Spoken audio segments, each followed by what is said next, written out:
You could record your own voiceover into a separate program, but the advantage of recording directly into iMovie is that you can watch your video as you speak.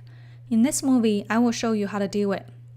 To record into iMovie, you can click this microphone button here below the viewer, which opens up the recording controls, like so. First, make sure you are recording from the right source. So I will click on this and choose from the input source. You'll see that there's a list of options available here, and you want to find the one that works for you. So if you are using your Mac's built-in mic, you can pick this built-in microphone. However, like I said in the previous video, it's better to use an external desktop mic. So I have this Yeti already connected to my computer, so I choose this Yeti stereo mic as my input source. Once you choose the right input source, now you should also set your input level to make sure that you're not setting too much or too little volume into iMovie. You can use this slider to change the input value. You can see that once I drag it all the way down, my input value is really low. And when I drag it up, now it has increases a little bit. Just make sure that your input level is not like this yellow or red, because that means your audio is too loud. It will most likely be distorted. So you want to find the right spot, either by adjusting this input value or adjusting the distance between you and the microphone. And also there's a checkbox here to mute the project. This mutes all the other sounds from the video clips, audio clips, and background music, so they're not distracting you when you're recording your voiceover. So I'm going to leave that checked. Okay, so once you're ready to record, place the playhead over the portion of the movie where you want to put the voiceover on. So as an example, I will put my playhead over here because that will be the start of my voiceover. Once you've done that, you can start recording by pressing down this red button.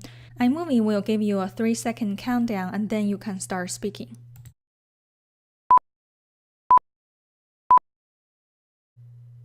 Have you ever wondered about what it feels like to dive with sharks? Let's go on a shark dive journey with Christy House to experience it together with her. Okay, once you're done with the recording, you just press the space bar or click the record button again. I highly recommend do a test recording first and listen back to make sure all your settings are at the proper level. We will listen to our recorded voiceover, this is the one, and see how it sounds. Have you ever wondered about what it feels like to dive with sharks? Let's go on a shark dive journey with Christy House to experience it together with her. Okay, I think the voiceover sounds pretty clear. You see that it's attached to this clip, but I can certainly drag it around and put it wherever I want. Also notice that the background music, but also the sound effects, which is overlapping with this voiceover, has all been automatically reduced or decked down. So if I click on this clip, I go to this audio tool, you will see that this lower volume of other clips will be automatically checked. So if you don't want that, you can uncheck it, but I think that works for my favor.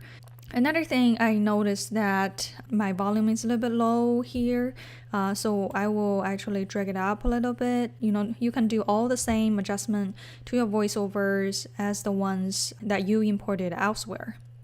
Okay, so I will probably drag down the sound effects down a little bit and listen to it again. Have you ever wondered about what it feels like to dive with sharks? Let's go on a shark dive journey with Christy House to experience it together with her. Okay, so that's how to record a voiceover with iMovie and how to adjust the recorded audio track.